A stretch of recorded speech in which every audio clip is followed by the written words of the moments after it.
सिवान जिले में शहाबुद्दीन परिवार का राजनीतिक प्रभाव लंबे समय से रहा है। उनकी मौत के बाद पत्नी हिना शहाब और बेटे ओसामा शहाब ने हाल ही में आरजेडी में वापसी की, जिससे सिवान की राजनीति में उनकी सक्रियता फिर से चर्चा में है। हिना शहाब ने पहले सिवान लोकसभा सीट से कई बार चुनाव लड़ा, हालांकि वे जीत नहीं पाई। अब चर्चा है कि ओसामा शहाब 2025 के बिहार विधानसभा चुनाव में रघुनाथपुर सीट से उम्मीदवार हो सकते हैं, क्योंकि ये उनके गृह क्षेत्र प्रतापपुर को कवर करता है। ओसामा शहाब की पत्नी आयशा और मां हिना के नाम को लेकर भी चर्चा चल रही है।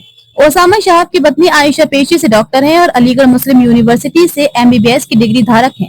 अभी तक राजनीति में सक्रिय रूप से सामने नहीं आई हैं। उनके बारे में उपलब्ध जानकारी केवल ये बताती है कि उनकी शादी 2021 में ओसामा से हुई थी।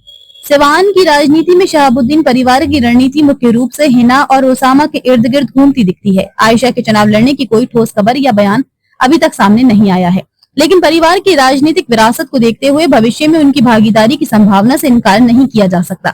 जानकारी के मुताबिक रघुनाथपुर विधानसभा सीट पर आरजेडी की नजर है और हिना शहाब ने स्पष्ट रूप से कहा है कि वे ओसामा को इस सीट से चुनाव लड़ाने की इच्छुक है। ये सीट शहाबुद्दीन परिवार के लिए महत्वपूर्ण है, क्योंकि ये उनके गृह क्षेत्र से जुड़ी है। वर्तमान में इस सीट पर आरजेडी के हरिशंकर यादव विधायक हैं। उन्हें 2020 में शहाबुद्दीन परिवार के समर्थन से जीत मिली थी। यदि आयशा को चुनाव लड़ाने की योजना बनती है तो रघुनाथपुर एक संभावित सीट हो सकती है, लेकिन इसके लिए परिवार और आरजेडी के बीच रणनीतिक सहमति आवश्यक होगी।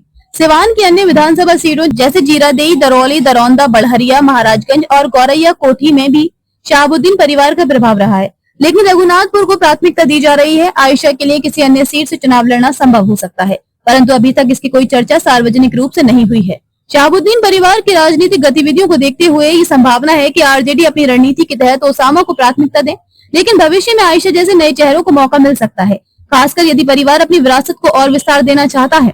बता दें कि आयशा सिवान के जीरादेई क्षेत्र के चांदबाली गांव के निवासी आफ्ताब आलम की बेटी हैं। उनकी शादी को सिवान में एक महत्वपूर्ण सामाजिक और राजनीतिक घटना के रूप में देखा गया, क्योंकि ये शहाबुद्दीन परिवार की सामाजिक और राजनीतिक हैसियत को और मजबूत करने वाली थी। आयशा की शैक्षिक पृष्ठभूमि और पेशेवर योग्यता ने उन्हें स्थानीय समुदाय में एक सम्मानित व्यक्तित्व बनाया है।